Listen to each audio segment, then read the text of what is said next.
You are listening to the Postcast presented by the Locked On Senators podcast and the Glebe Central Pub. Glebe Central Pub is your neighborhood pub in the heart of the Glebe. Great people, great food, and tasty drinks. Visit them at 779 Bank Street and tell them Locked On Senators sent you. Boy, I wish I was at the Glebe Central Pub tonight because the Canada Life Center was absolutely no fun. This is about a polar opposite of what we had last spring when Ottawa scored 4 goals in the third period. They lost by 4 goals tonight against the Winnipeg Jets. I'm Ross Levitan alongside Brandon Piller. Pillsy, I'll get my boots on the ground report after, but I want to know, how did that one look on TV? It was not great. I mean, the Winnipeg Jets get up to a quick lead, and the Sens actually do a good job with puck possession, getting shots on net, not allowing too many shots, but the Winnipeg Jets were just able to capitalize so easily in this one. And obviously not a great game for Cam Talbot, but I wouldn't blame him on at least 3 of those goals. Like, there's not much he could do there as Jets players either come up with a big play or are able to just easily beat Sens defenders here. And I don't know if I was the only one having this issue, but I missed a lot of the third period because the Sportsnet feed was just a mirage of rainbows and glitching. So when it's a 5-1 game into the third period, as boring as that, I wasn't too upset, but not great still. No, not great at all. And to be honest with you, Pillsy, I had a great time meeting a lot of Sen Central citizens tonight. Obviously, Nick Anderson, who's going to be tomorrow's actual citizen on the show. I met Rudy out in the lobby. I met Dr. Bob out in the lobby. Pat was there too. It was great to see all these guys. And I was having so much fun talking with them. I didn't even go to my seat until 11 minutes left in the third period. I just had that's fine. Usually I'm in my seat. I don't know, 4 minutes before the period starts. I'm ready. I don't know about that, Ross. We've missed a lot of goals chatting Not with people in the concourse. No, not at intermission, though. That's in the middle of the game when we went, remember? Because we're like, oh, TV timeout, boom, aisle seats. That's why aisle seats are key. So you can zoom out and get it. But here, I had no interest in going for the third period. It was 5-1. This team's, they were brutal tonight. And to think I got my hopes up on the power play goal when it made it 2-1, I was like, Sens have them right where they want them. And then Ottawa had another power play late in the period, didn't score, and then Winnipeg got the delayed power play. And my brother-in-law turns to me and goes, Winnipeg's just holding onto the puck. They want that full 2 minutes. Bingo, bango, bongo. It's in the back of the net with 12 seconds left. Yeah, you don't need the 2 full minutes if you can get the goal and just call it a day there, especially to go up 3-1. Oh, absolutely brutal. I see Patrick's in the chat. Patrick, great to meet you tonight, brother. Appreciate a lot of Sens fans there. A lot of upset Sens fans there at the end of the day, as it was a 5-1 loss. Pilsy, I posted that Curb Your Enthusiasm GIF because both of our lookout players were unbelievable tonight. Kyle Connor scored twice. Josh Morrissey, how about the spinorama up the ice that started out that goal? He also scored just kind of going right down Main Street. You got to wonder, what was the defense thinking on that one? It was just a complete one-sided game tonight. There's no two ways about it, which is kind of ironic because you look at it, Ottawa outshot Winnipeg. That's what I was going to say, yeah. They were better on the face-off circle. They scored a power play goal. I know Winnipeg scored one on the delayed penalty with the goalie pull, but still on the stat sheet, they had 31 hits to 23. They had less giveaways. Like, all the stats. And the advanced analytics look great for the Sens too, Ross. And then you look at it and it's like, hey, nerds, zip it. It's a 5-1 win. Like, yeah, for real. And I mean, the real backbreaker here is, we talk about this all the time, those pesky momentum goals. You already went through it with the one at the end of the period, but then they score to start the period, 2 goals within a span of 1 minute and 15 seconds to end and start a period.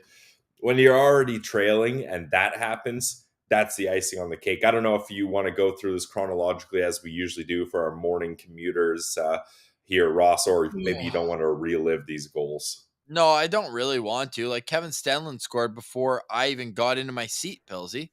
Like, well, I'll describe the goal to you then if you didn't have a chance to see it. Look, the frustrating thing here is Cassidy wins this draw cleanly, but then they just lose the puck battle. Gustafsson wins the puck battle against Zaitsev easily. He sends it out front, and Casty's supposed to be on Stanlin, but he can't get him. Not a horrible mistake. Stanley gets the shot. It bounces. The rebound bounces up high, and he swats it right out of the air. So, you know what? You'd like for the Sens to win one of those puck battles in their own end, especially when you win the defensive zone draw. But I'm not blaming Talbot on that one. He makes a good first save, and then when a guy bats it out of midair on the second chance, there's not a whole lot you can do there. But nonetheless, it's 1-0 Winnipeg 2 minutes in. Like you mentioned, you're not even sitting down yet. No, I wasn't sitting down yet. And then get this. I get to the gate with 16:50 left in the period, and I have to stand there. I'm first, right? Like, I just missed the whistle. They dropped the puck. You have to wait for a whistle. Totally understand that. I don't want to be obstructing people's views, anything either. 3.5 minutes I stand there, and it ends in Josh Morrissey's goal. Oh, So man. I get to my seat. Everyone's standing up, which, I mean, hey, spin zone, I didn't have to ask people to stand. They were already standing because it was 2-0 6 minutes into the game, dude. Yeah. What's worse, Ross? That scenario of having a goal and then being stuck trying to get in, or this one I know you hate, at home when a goal is being announced and the road team scores on you. What's worse for you? You know what? I'll take the former just because it directly involves, like, me.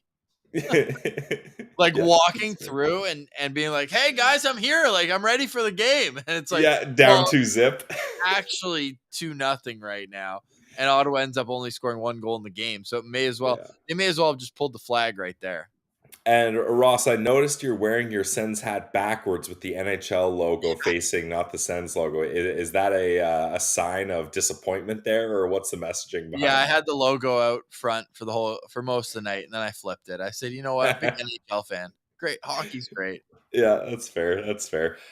So that's the first 2 goals. Well, I guess, look, the Morrissey goal. Morrissey was the best player on the ice here by far. Like, we really, hot lunch 40-11. This is what I want to get into, because Batherson, sure, he scores a goal and he extends his point streak to now, I believe that's 9 or even 10 games here. He had a point against Minnie. He must have, eh? He scored a goal. Yeah. Right. So Batherson, like, he's getting the points, but defensively, this guy's brutal. We talked about him being a -20, Ross. He's now a -23 on the season. And for Josh Morrissey to so easily get her around him like that, and then be able to go right down Main Street, like you said, and then rip a shot past Cam Talbot. Again, I'm not blaming Talbot on that one because he can't see anything. There's a full screen in front of him. And when a guy like Morrissey, who is had 36 points in 31 games leading into this, that guy knows how to put points on the board, and he's going to beat you like that. So that one, for me, I would have liked to see a much better effort from Drake Batherson there.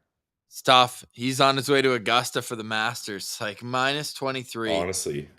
There's what, 2 players that are worse right now in the NHL? If that? Who do you I don't think know. the worst plus minus is in the NHL? I'm pulling it up right now. I mean, it's got to be somewhere in Arizona or Chicago. Ooh, we have a new clubhouse leader, actually. Is it Rasmus Ristolainen? That's a guy I Oh, thought of too. nope. There are 808 players who have played in the NHL this year.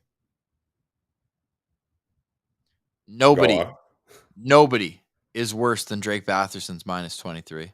Oh, that's tough. I mean, again, we'll preference this. Plus minus is a weird stat, and you can't put too much into it. But when you're the worst in the league, that's a telling thing. I mean, the next players are Patrick Kane, Ryan O'Reilly, Torrey Krug, Seth Jones. But still, bad Weird. teams, Yeah. bad situations. I mean, Jack Johnson's right there too. 30 games, 4 points, -19. That's tough too. I mean, let's put it this way. Outside of Jordan Kyrou, who has improved, nobody in the top 10 has more points and is also that bad of a dash. Right? I mean, more than half of Drake Batherson's 30 points have come on the power play. So you don't get a plus for that. But dude, we watched him in person in Belleville. He was very good defensively. I don't know what's happened, but he is awful. It almost seems like he's cheating offensively. And I mean, when you're cheating offensively and putting up massive points, I don't know, but you can't be this bad defensively. Like you need to have some sort of defensive efforts here. Speaking of defensive efforts, the Dylan DeMello conversation regained some We've traction. been saying this. Levi Marilainen, that's the 1-for-1 trade, basically. 3rd round pick. This isn't anything against Marilainen, but like a 3rd round pick for a guy who's a legit top 4 defenseman. And you knew that in Ottawa. He was playing top 4 the whole time he was in Ottawa. To give that up for a 3rd round pick is pretty brutal. And it's not like he priced himself out of Ottawa. Like that's a contract the Senators easily could have afforded. This is Patrick's DeRoche is the guy who I had beers with tonight. That's a great comment. Dylan DeMello is a mustached Zoob, basically. And Yeah. how great would it be to have Zub and DeMello as your top 4 on the right side with Sandy and Shabbat? Man. Yeah. Young Zachary coming in with a little positivity. New ownership can't come soon enough. It really can't. But I mean, Yeah, the but play at the end of the day, like this is on the players. yeah. And tell me if I'm crazy, because we're kind of going through the score sheet chronologically. Drake Batherson, power play goal. Nice play by DeBrincat. I thought he went down a little easy on the push, but he was able to kind of do a second effort, get the puck back. They move it around, and Drake called for it. Like it was a nice little give and go from Shabbat. Drake called for it. He got his 11th of the year. That's great. 1-goal game. I was feeling good. But the fact that 3 of the 5 goals were momentum goals in this game, first 2 minutes or last 2 minutes of a period, it's just unacceptable. It just sends the wrong message overall. Whereas after the first period, so after that goal with 13 seconds left, look, I'm not saying it's Cam Talbot's fault, but at the end of the first period, you outshoot them 16-10 and you're down 3-1. I would have gone to Anton Forsberg. I would have just said, I would have gone in kicking and screaming in the locker room and just been like, guys, offensively, you're doing good things. You're creating chances. You suck defensively, and you're the reason why I'm pulling Cam Talbot right now. It's not his fault, but he's going to take the brunt of it right now, and you guys better go out there and make sure he doesn't put an L next to his record. And if they scored twice, he wouldn't have had one. But they kept him in, and then that 4th goal, I hated. I did not like it. Yeah, the 3rd goal's weird because it's a bad angle shot that gets deflected. But I mean, if you're Cam Talbot, you got to have better positioning there so that a deflection doesn't beat you. Like I'm a goalie friendly guy. I'm a goalie hugger, as Noodles likes to say, but I can only go so far here. Like, yes, it's a tip puck. You can't always get those, but on a bad angle like that from a muffin from Sam Gagner with seconds left in the period, that can't be happening. What did Noodles say on the broadcast? Anything about it? Well, Noodles went the goalie hugger route, being like, "Look, that deflects on Talbot. He's not expecting that," which fair, but like I mentioned, at that point when it's such a bad angle like that, there's the sayings with goalies, like sometimes you don't save the puck, you let it hit you, and that's one where you don't need to save it, but you need to have a way to have it hit you, and he's not able to do that. Yeah, fair enough. So after the first period, it was 3-1 for Winnipeg. And that 4th goal, what'd you see on it? Kyle Connor's first of 2 goals tonight with just a minute gone in the second period. Look, that goal, you got to tip your cap to Josh Morrissey. Like I mentioned, easily the best player in tonight's game. And I don't think there's a single person that thought he was slap passing that. Like he delivered that fake shot perfectly. And sure, Kyle Connor, he's got to be have his wits about him because it hits a skate and then he's got to bank it in. But if you watch the replay, Ross, they showed the replay of the camera angle from the corner. There's not a single Sens player looking towards Connor or facing him or even aware that he's there. Kyle Connor, one of the best goal scorers in the league, and you're allowing him to sit backdoor with the wide open net. Sure, the Morrissey slap pass, you got to tip your hat. It's a great deceptive play.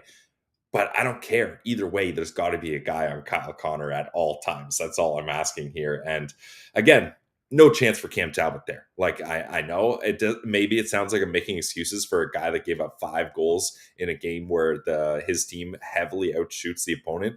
But what do you expect Talbot to do there? Like there's no chance. Yeah, fair enough. What'd you see on Kyle Connor's second of the game?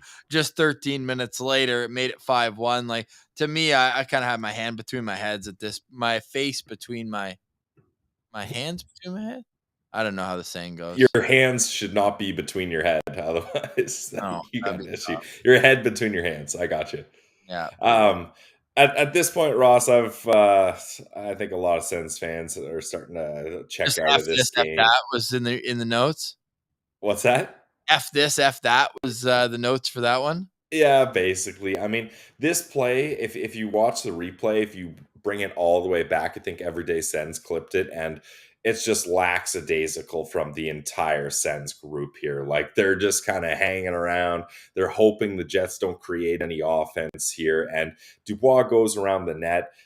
Nobody really on him. He throws it out front. And again, Kyle Connor, weird. He happens to find himself open in the slot and he's able to rip one past Talbot. I'd like Talbot to have a better opportunity there to save that. This one, I won't give him the full excuse. That's another one I think you need to have to keep your team in this game. But again, if Kyle Connor is allowed to have that space, that real estate in the slot, and he's able to get the puck, you can't feel too sorry for yourself when he beats you. He's going to do that.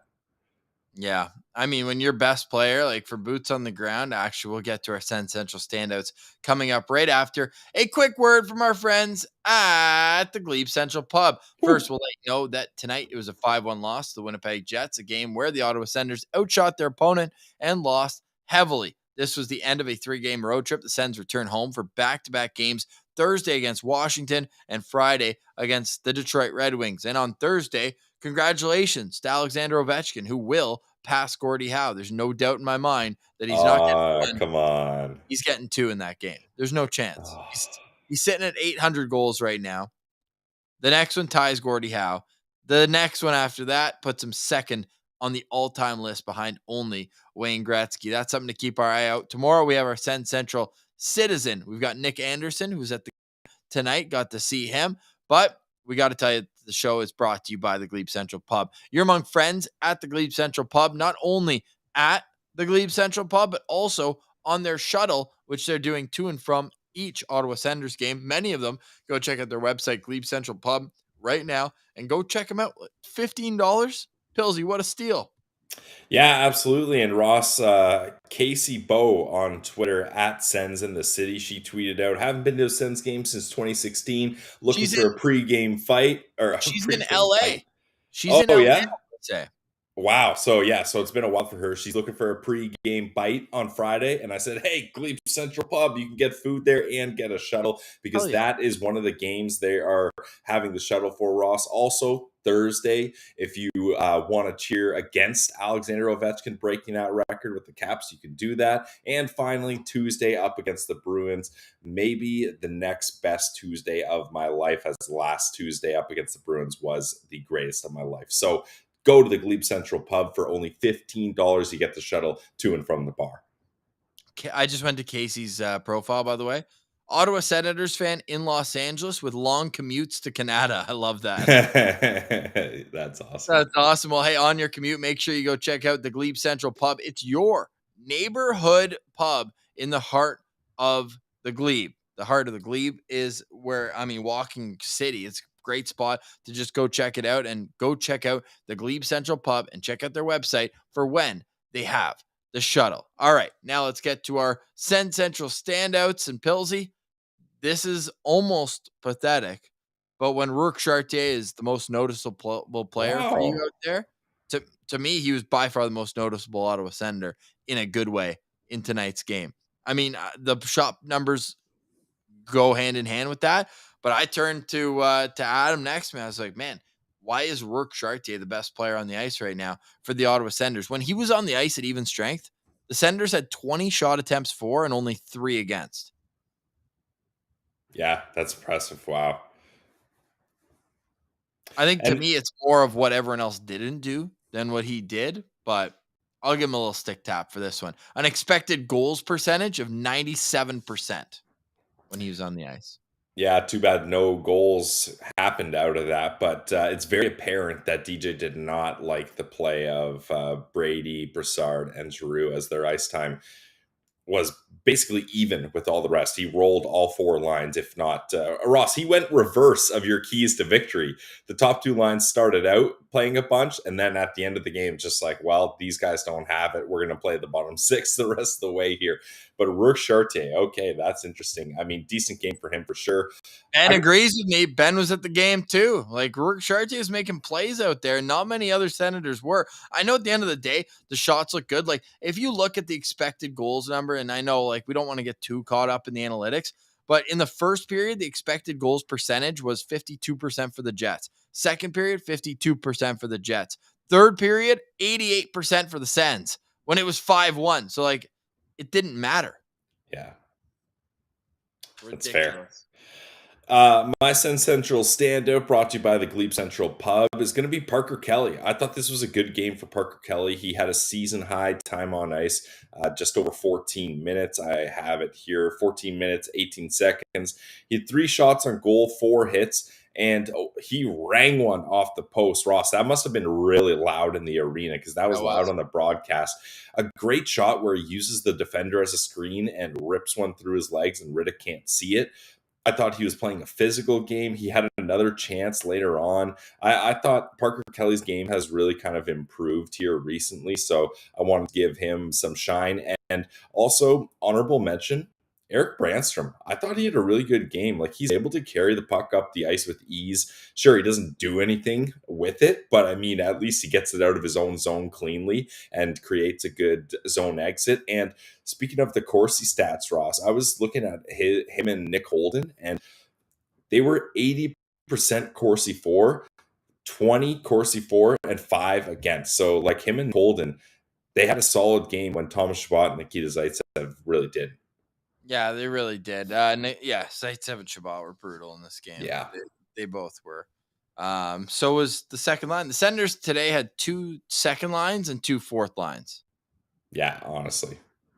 Like, I watched a sequence where Chartier had the puck in with, I think it was Watson, and they went off, and then Gambrell and Kelly came on. I was like, come on. This is what we're rolling with here. That's what we're rolling with here. Sounds like Tim Stutz will be back on Thursday, by the way. A little insider info on that one. That's huge. Speaking of Chartier, him and Giroux had a nice 2-on-1, and Giroux feathers the pass over to him, which is great because it's tape to tape. But Noodles mentioned this on the broadcast. Like, man, when you're doing that, though, you're making it so easy for David Riddick to get over, to read the play, to get set and stop it. Like, I would prefer that Giroux found a way to get the puck to Chartier a little quicker rather than feather it and have it like kind of right on a tee for him, because at that point, that's an easy save for David Riddick, when it could have been a high danger scoring opportunity. So the Ottawa Senators make another backup goalie look sick. Honestly, I know, eh? 972 save percentage for David Riddick tonight. And I didn't think he was very good. I thought he was pretty good. He had to make a couple saves up high. There's some high wristers, and the Senators did outshoot them heavily here as I think it was like 36 to 24. So, I mean, 13-5 in the third period. The score was 5-1. Yeah, the third period is irrelevant. Yeah, the but score up until that point. Yeah, that's garbage time, as they like to say. So, yeah. Yeah, so going into the third period, then the shots were 23-19 for Ottawa. Yeah. Yeah. Josh Morrissey, unreal, though, eh? Amazing. I was so impressed by him. Yeah, he was really good out there. Him, Kyle Connor, Dylan DeMello, like, those were your storylines from the game. I thought it was going to be the guys up the middle, and Pierre-Luc Dubois had 2 assists, but, I mean, Kyle Connor did a lot of the work on both of those. I mean, especially, the fifth one, and then I'm trying to see where his other assist. Oh, a secondary assist on the Gagne goal. That was a whole lot of nothing. Like, nothing from Scheifele, nothing from Lowry. My whole thing was, if Winnipeg was going to win this game, it was going to be their strength down the middle. Instead, it was just timely goals and Ottawa not being able to defend at all. Like, these are the same kind of ugly problems rearing their head, no? Yeah, and I hate to bring up the injuries because the Jets are just as injured, and maybe even a little bit more if you count Connor Hellebuck's illness. So You're going to have to. That's the thing. You can't really use that as an excuse. Although, It's probably 5-0 if Connor Hellebuyck played tonight. Maybe he would have scored a goal too. 6-0. yeah, but I mean, 5-0, 5-1. Who cares? What's the difference there, right? But this is not the team that this Ottawa Senators is supposed to be. But still, when the other teams have just as much injury problems, that excuse goes out the window. The Jets are just a better team here, especially on the road. I feel like the Jets play really good at the Canada Life Center. So yeah, that's tough. But again, a loss up against a Western Conference team, I'm not that upset about it. I know it's easy for me to say from my studio here in the Blue Mountains, where you had to endure that game in Winnipeg with the Jets fans all around you. But I'm not that up in arms. Nobody gave me a hard time. People more so felt bad for me. They're like, "Hey, Sens are 2 years away from being like a legit contender." I was like, thanks, dude. Backhanded compliment. But hey, the license plates in Manitoba are friendly Manitoba. So everyone's like, hey, man, like, you're down now, but it's going to get better. Yeah, not soon enough. All right, Pillsy, we'll save some takes for tomorrow. I got a couple hot ones that I just want to keep on the oven before I say something I might regret, because shout out to Patrick, shout out to Rudy, a couple pints in me. So I'm going to take a couple deep breaths. I'll let this one simmer and just say that I'm not mad. I'm straight up disappointed in this game. And Ben said he's getting chirped in his section. Nobody gave me a hard time at all. Maybe they've seen me wear my Keith Tkachuk jersey to other games, because we got the family, the business seats, so they never change. So, yeah, I should go punch a pillow. I'm just a little upset. And I made Rach even wear a Sens jersey. A proud Winnipeg girl. Made her wear a Sens jersey. And that's the showing she got. That's tough for you. Like baptism. Yeah. It's baptism. That's what it's going to be like. Brutal. All right. Any final thoughts on this one? Yeah, I'm sorry for all the Sens fans in Winnipeg that had to watch that. Speaking of which, I didn't feel like explaining to him the whole thing, but I said a couple things to Brady's grandpa. Oh, you met him. Nice. Yeah, we were in line for the washroom together. That's awesome. Yeah, I figured he had a signed Brady Tkachuk jersey and looked like the guy in the photo. So I said, "Hey, that sucked, hey?" He goes, "This game's the worst." I just said, "Hey." I think the first thing I said to him, word for word, I was like, "Well, this isn't as fun as last spring, hey?" No, and Ross, just to rub it in, the Brady shot totals didn't even hit. No, nothing hit, dude. I went over. Drain. Yeah, same, dude. Same. I responsibly emptied my account, so I'm done for the new year. Until the new year, all my ties money are gone from the World Cup. Yeah, darn. No lottery spin. We said the Sens have to be one of the 3 worst teams in the entire NHL, which is getting harder and harder to do. You know, the Chicago Blackhawks have 16 points right now. Like, we're talking about Ottawa being disgustingly bad. They have 30. They have double. Yikes. Bedard is out of the question. Oh, yeah, definitely. Unless we get lucky. Could we get lucky? Could Ryan Reynolds pull a little how-to-do with the lottery machine? Hey, maybe. We'll see. No wheel tonight, fellas. We appreciate everyone for jumping in. I'm actually surprised we're up to as many as we are live here, as we're past midnight Eastern time. But everyone who's on your commute to work, I promise we'll bring better vibes to the show tomorrow. But the vibes are low right now. That's just frank. The Minnesota game, we gave them a complete mulligan. We didn't even give them a hard time for a not great game. We're like, hey, it's all good. This was a bad effort. And did you hear Rick Bowness after the game? Yeah. He's like, hey, I didn't like the way we played. We should have been better. I mean, it wasn't a good game for the Jets either. Yeah. Bad hockey game. Kevin, meeting Bob was awesome. Dr. Bob is an absolute beauty. I'll talk about that more on tomorrow's show when we get our next Sen Central Citizen. If you missed our chat with Bob, you can go find that on YouTube or wherever you get your podcast. And yes, Rosie, it was great to see you too. I got a photo with Alfie. You got to post that. That's Alfie awesome. the Bear. You got to post that, Rosie, on Twitter. So we'll see that, and we'll see you all here tomorrow when the Locked On Senators podcast will be back as well on Thursday and Friday for the Postcast, sponsored by the Glebe Central Pub. But for today, we say goodbye from Winnipeg, the home of a 5-1 Senators loss. For Brandon Piller, I'm Ross Levitan, and this has been the Postcast presented by the Locked On Senators podcast. It's your team every day.